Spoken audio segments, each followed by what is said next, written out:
kingdom. Chapter 6. War.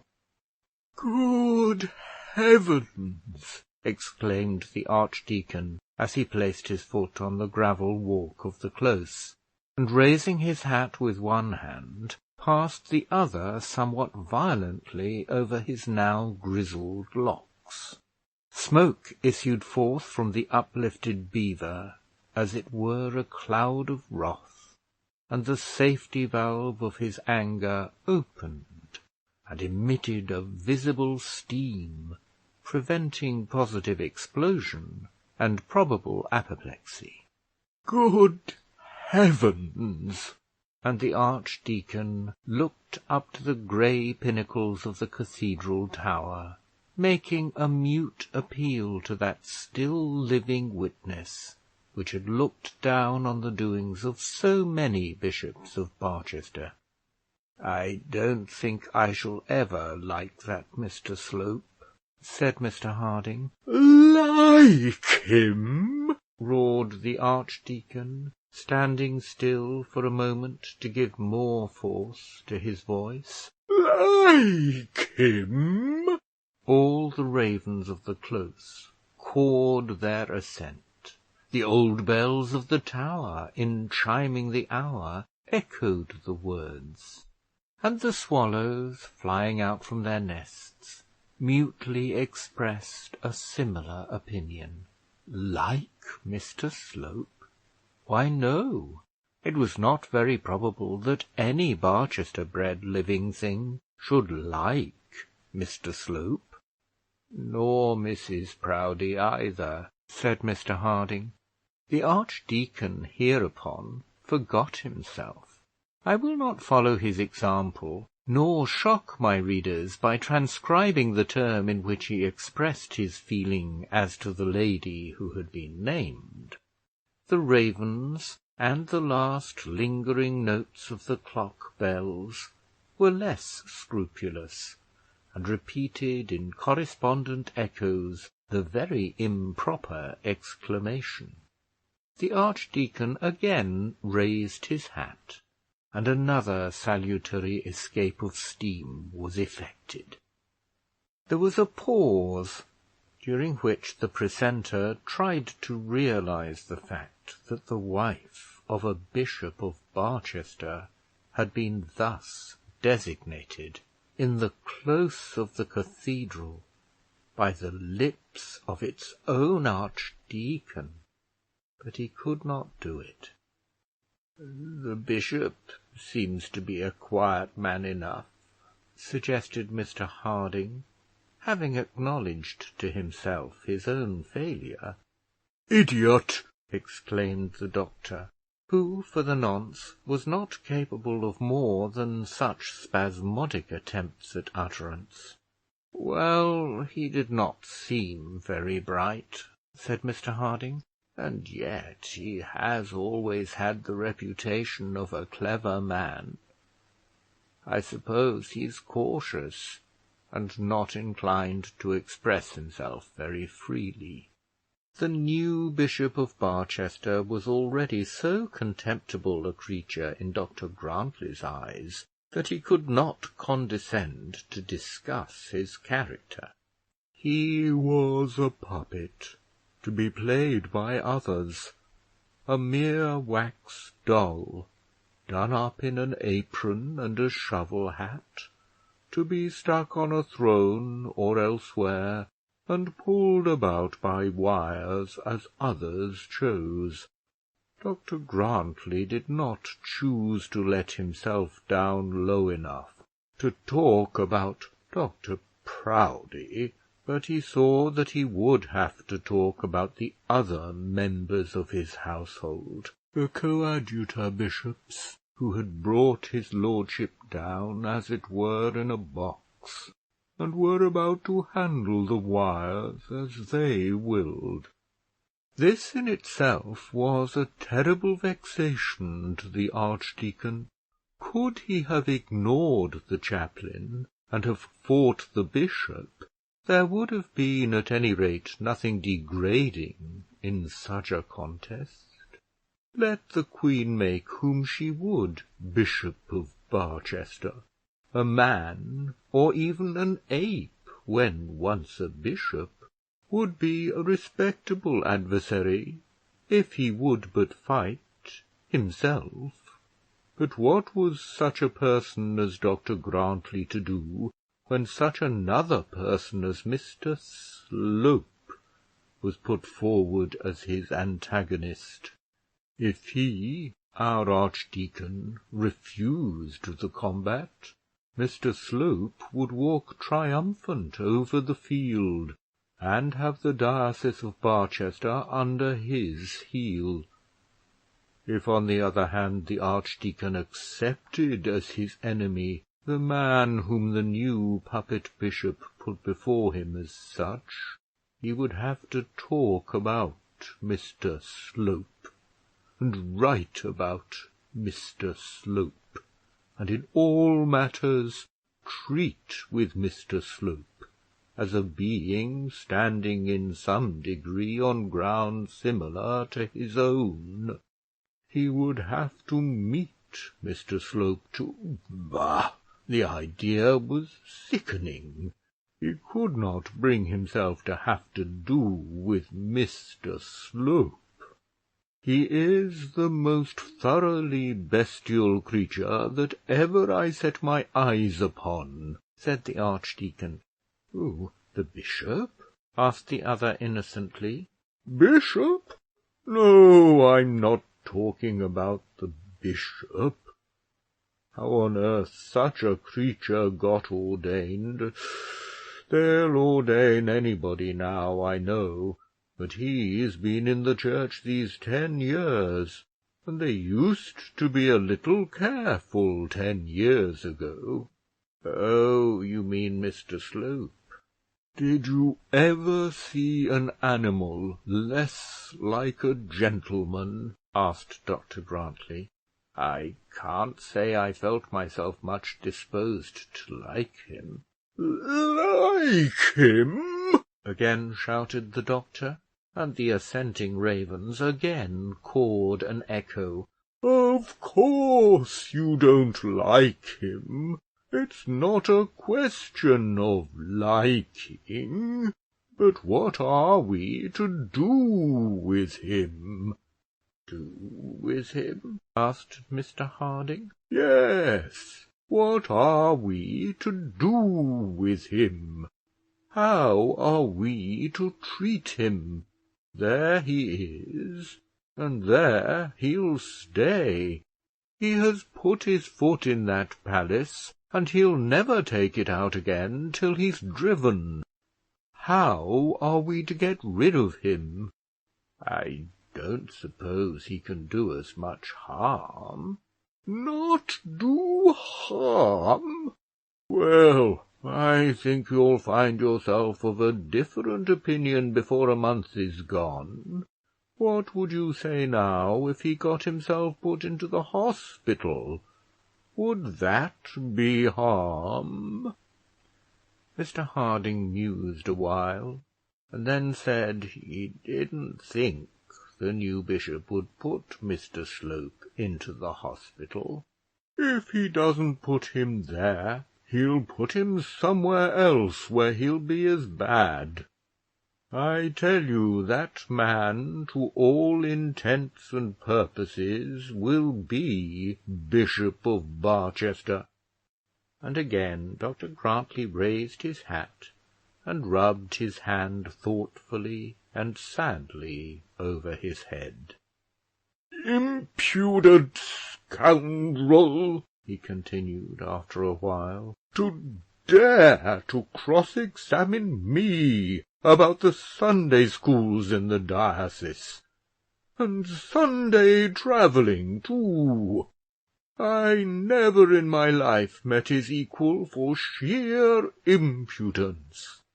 Why, he must have thought we were two candidates for ordination. I declare I thought Mrs. Proudie was the worst of the two, said Mr. Harding. When a woman is impertinent, one must only put up with it and keep out of her way in future. But I am not inclined to put up with Mr Slope. Sabbath travelling. And the doctor attempted to imitate the peculiar drawl of the man he so much disliked. Sabbath travelling. Those are the sort of men who will ruin the Church of England, and make the profession of a clergyman disreputable.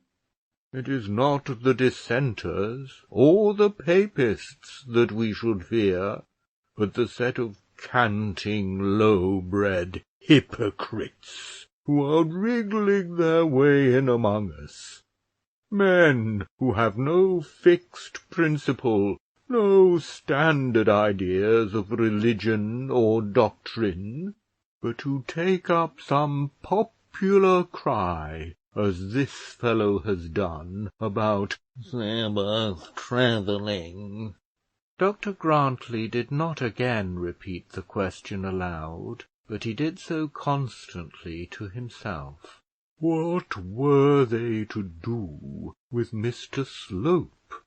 How was he openly, before the world, to show that he utterly disapproved of and abhorred such a man?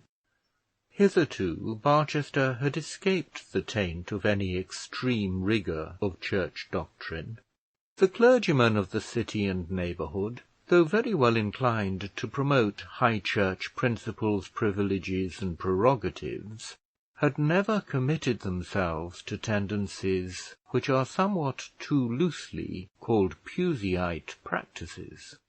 They all preached in their black gowns, as their fathers had done before them. They wore ordinary black cloth waistcoats. They had no candles on their altars, either lighted or unlighted. They made no private genuflections, and were contented to confine themselves to such ceremonial observances as had been in vogue for the last 100 years. The services were decently and demurely read in their parish churches, chanting was confined to the cathedral, and the science of intoning was unknown. One young man, who had come direct from Oxford as a curate to Plumstead, had, after the lapse of 2 or 3 Sundays, made a faint attempt, much to the bewilderment of the poorer part of the congregation. Dr Grantly had not been present on the occasion, but Mrs Grantly, who had her own opinion on the subject, immediately after the service expressed a hope that the young gentleman had not been taken ill, and offered to send him all kinds of condiments supposed to be good for a sore throat. After that there had been no more intoning at Plumstead Episcopi. But now the archdeacon began to meditate on some strong measures of absolute opposition. Dr Proudie and his crew were of the lowest possible order of Church of England clergymen, and therefore it behoved him, Dr Grantly, to be of the very highest. Dr Proudie would abolish all forms and ceremonies, and therefore Dr Grantly felt the sudden necessity of multiplying them. Dr Proudie would consent to deprive the church of all collective authority and rule, and therefore Dr Grantly would stand up for the full power of convocation and the renewal of all its ancient privileges. It was true that he could not himself intone the service, but he could procure the co-operation of any number of gentleman-like curates, well trained in the mystery of doing so. He would not willingly alter his own fashion of dress, but he could people Barchester with young clergymen dressed in the longest frocks and in the highest-breasted silk waistcoats. He certainly was not prepared to cross himself, or to advocate the real presence. But without going this length, there were various observances, by adopting which he could plainly show his antipathy to such men as Dr Proudie and Mr Slope. All these things passed through his mind as he paced up and down the close with Mr Harding. War, war, internecine war was in his heart.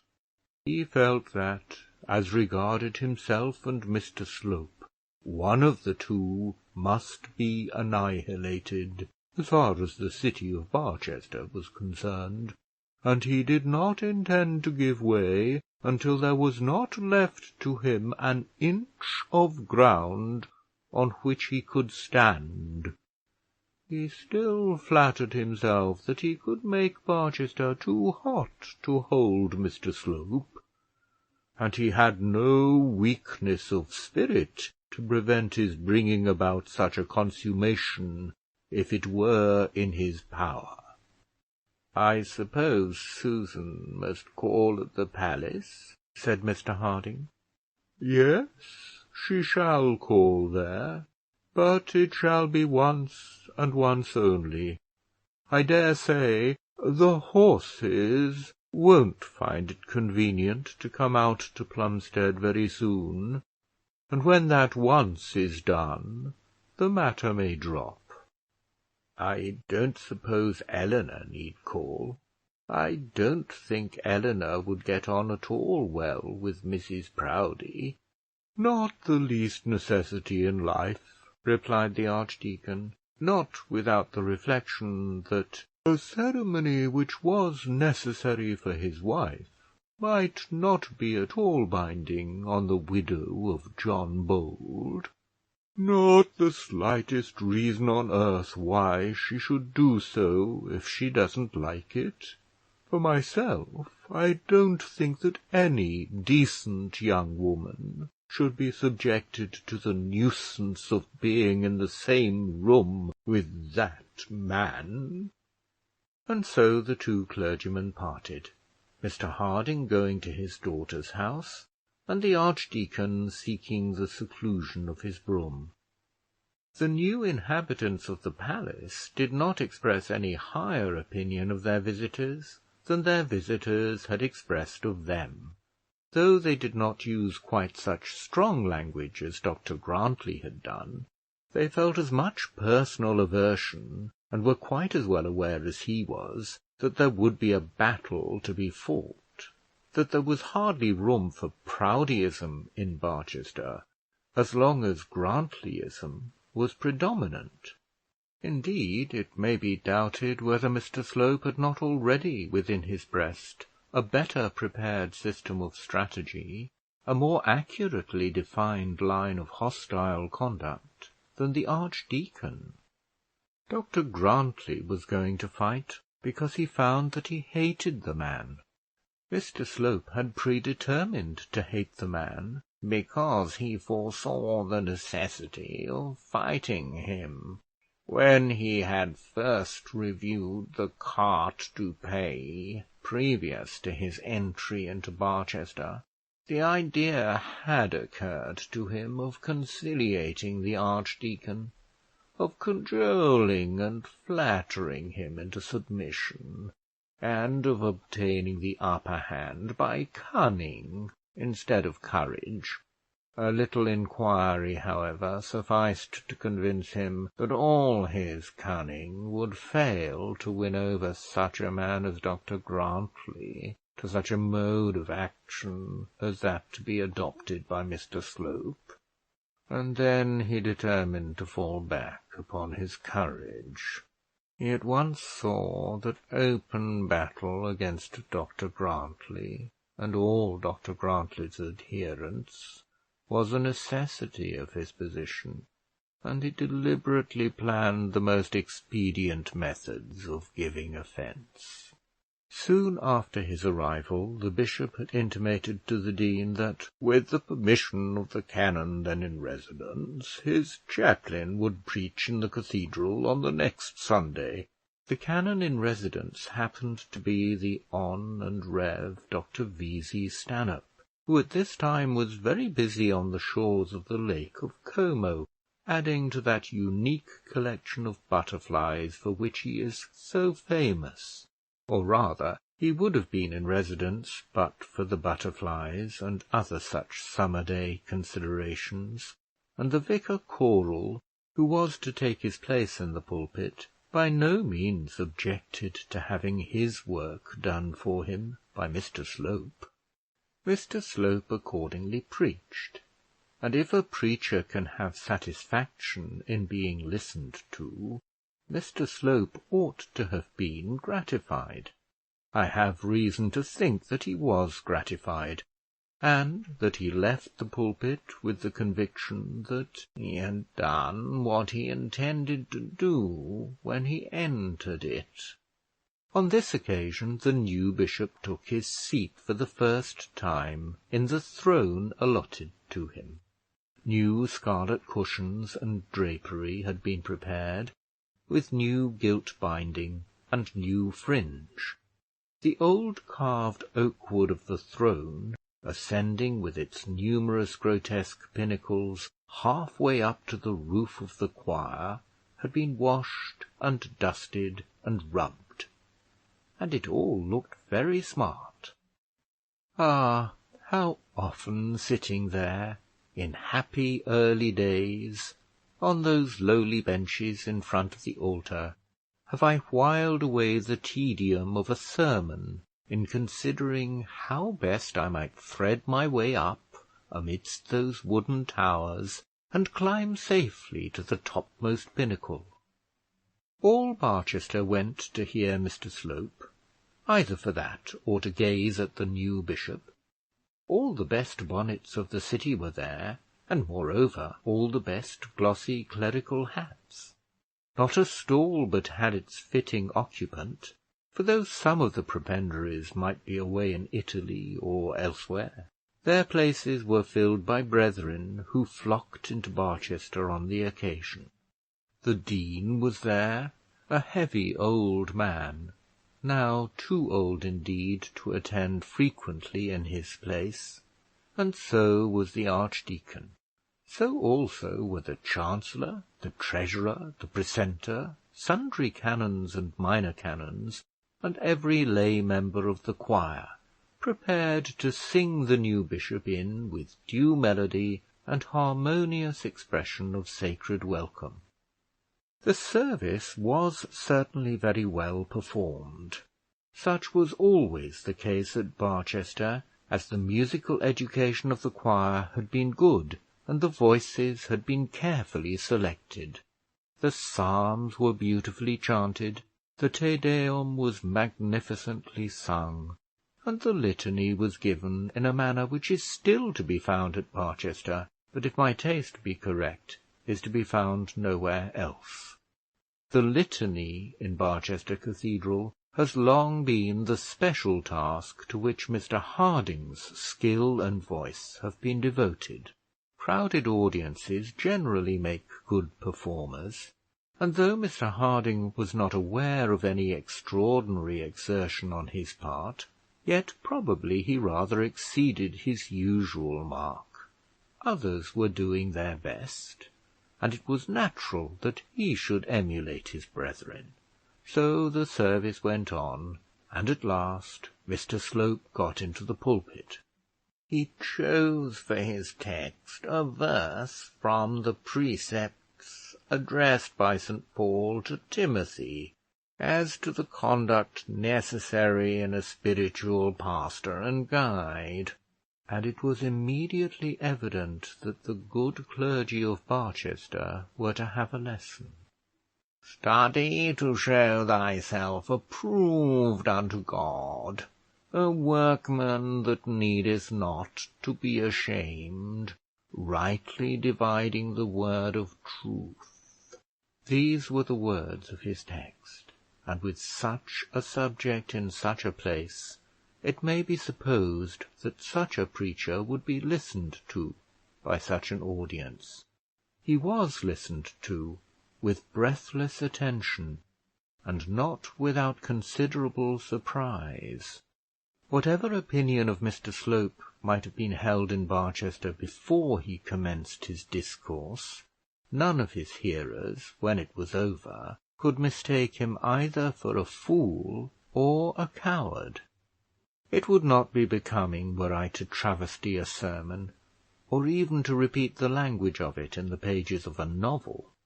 In endeavouring to depict the characters of the persons of whom I write, I am, to a certain extent, forced to speak of sacred things.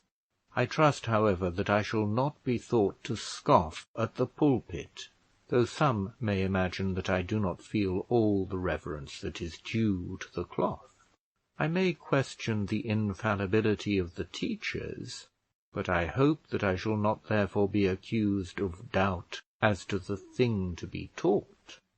Mr Slope, in commencing his sermon, showed no slight tact in his ambiguous manner of hinting that, humble as he was himself, he stood there as the mouthpiece of the illustrious divine who sat opposite to him; and having premised so much, he gave forth a very accurate definition of the conduct which that prelate would rejoice to see in the clergyman now brought under his jurisdiction. It is only necessary to say that the peculiar points insisted upon were exactly those which were most distasteful to the clergy of the diocese, and most averse to their practice and opinions, and that all those peculiar habits and privileges which have always been dear to high church priests, to that party which is now scandalously called the high and dry church, were ridiculed, abused, and anathematized. Now, the clergymen of the diocese of Barchester are all of the high and dry church. Having thus, according to his own opinion, explained how a clergyman should show himself approved unto God, as a workman that needeth not to be ashamed, he went on to explain how the word of truth should be divided, and here he took a rather narrow view of the question, and fetched his arguments from afar. His object was to express his abomination of all ceremonious modes of utterance, to cry down any religious feeling which might be excited, not by the sense, but by the sound of words, and in fact to insult cathedral practices. Had St Paul spoken of rightly pronouncing, instead of rightly dividing, the word of truth, this part of his sermon would have been more to the purpose; but the preacher's immediate object was to preach Mr Slope's doctrine, and not St Paul's, and he contrived to give the necessary twist to the text with some skill. He could not exactly say, preaching from a cathedral pulpit, that chanting should be abandoned in cathedral services. By such an assertion he would have overshot his mark, and rendered himself absurd to the delight of his hearers. He could, however, and did allude with heavy denunciations to the practice of intoning in parish churches, although the practice was all but unknown in the diocese, and from thence he came round to the undue preponderance which, he asserted, music had over meaning in the beautiful service which they had just heard.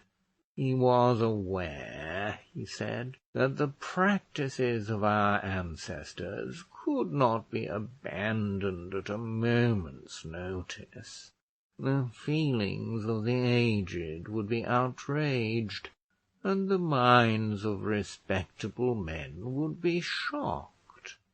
There were many, he was aware, of not sufficient calibre of thought to perceive of not sufficient education to know that a mode of service which was effective when outward ceremonies were of more moment than inward feelings, had become all but barbarous at a time when inward conviction was everything, when each word of the minister's lips should fall intelligibly into the listener's heart.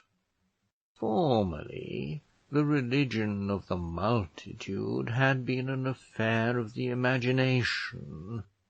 Now, in these latter days, it had become necessary that a Christian should have a reason for his faith, should not only believe, but digest, not only hear, but understand.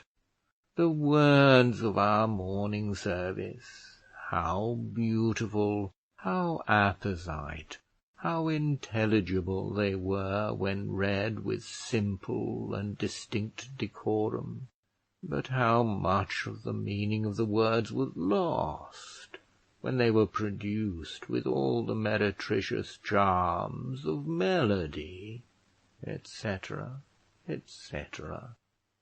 Here was a sermon to be preached before Mr. Archdeacon Grantly, Mr. Precentor Harding, and the rest of them, before a whole dean and chapter assembled in their own cathedral, before men who had grown old in the exercise of their peculiar services, with a full conviction of their excellence for all intended purposes.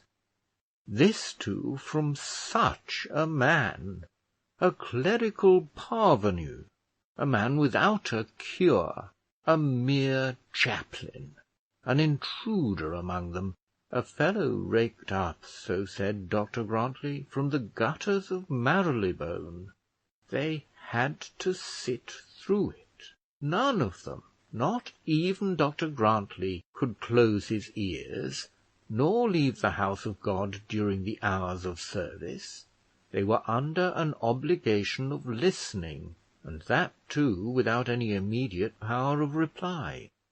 There is perhaps no greater hardship at present inflicted on mankind in civilized and free countries than the necessity of listening to sermons. No one but a preaching clergyman has in these realms the power of compelling an audience to sit silent and be tormented. No one but a preaching clergyman can revel in platitudes, truisms, and untruisms, and yet receive as his undisputed privilege the same respectful demeanour as though words of impassioned eloquence or persuasive logic fell from his lips.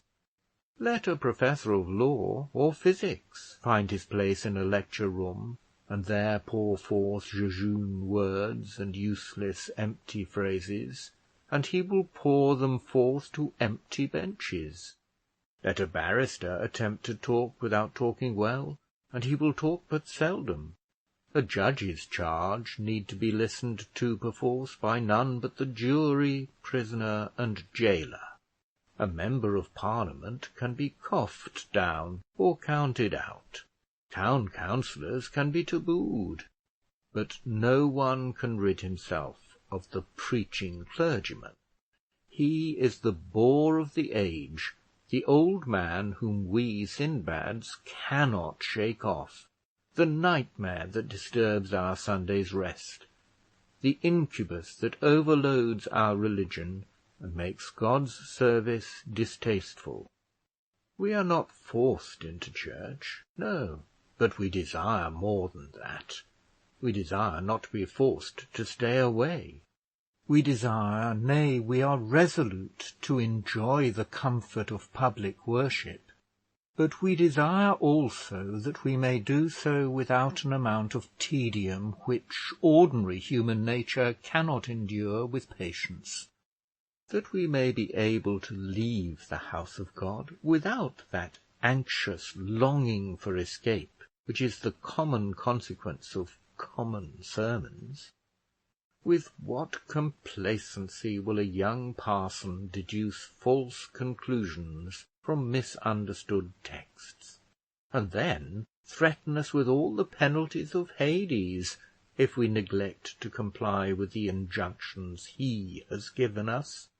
Yes, my too self-confident juvenile friend, I do believe in those mysteries which are so common in your mouth. I do believe in the unadulterated word which you hold there in your hand. But you must pardon me if in some things I doubt your interpretation. The Bible is good, the prayer book is good.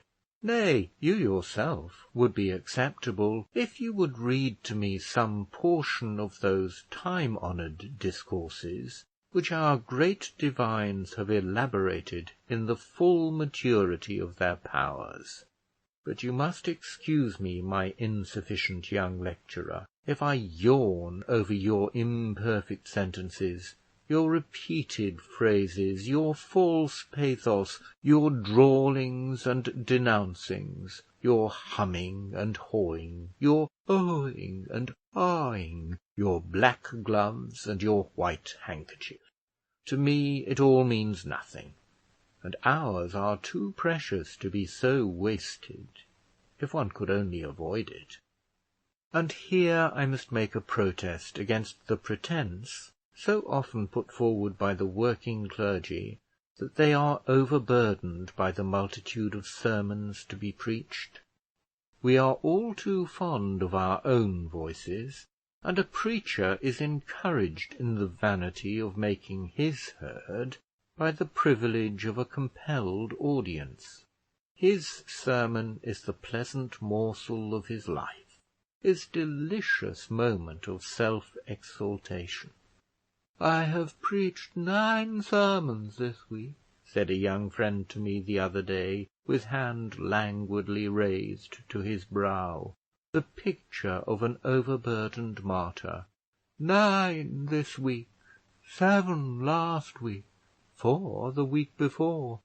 I have preached 23 sermons this month. It is really too much." "Too much indeed," said I, shuddering. "Too much for the strength of anyone." "Yes," he answered meekly, "indeed it is. I am beginning to feel it painfully." "Would," said I, "you could feel it. Would that you could be made to feel it." But he never guessed that my heart was wrung for the poor listeners. There was at any rate no tedium felt in listening to Mr Slope on the occasion in question. His subject came too home to his audience to be dull, and, to tell the truth, Mr Slope had the gift of using words forcibly. He was heard through his 30 minutes of eloquence with mute attention and open ears, but with angry eyes which glared round from one enraged parson to another, with wide-spread nostrils from which already burst forth fumes of indignation, and with many shufflings of the feet and uneasy motions of the body, which betokened minds disturbed and hearts not at peace with all the world. At last the bishop, who of all the congregation had been most surprised, and whose hair almost stood on end with terror, gave the blessing in a manner not at all equal to that in which he had long been practicing it in his own study, and the congregation was free to go their way. End of chapter 6. Recording by Nick Whitley, Purley, United Kingdom.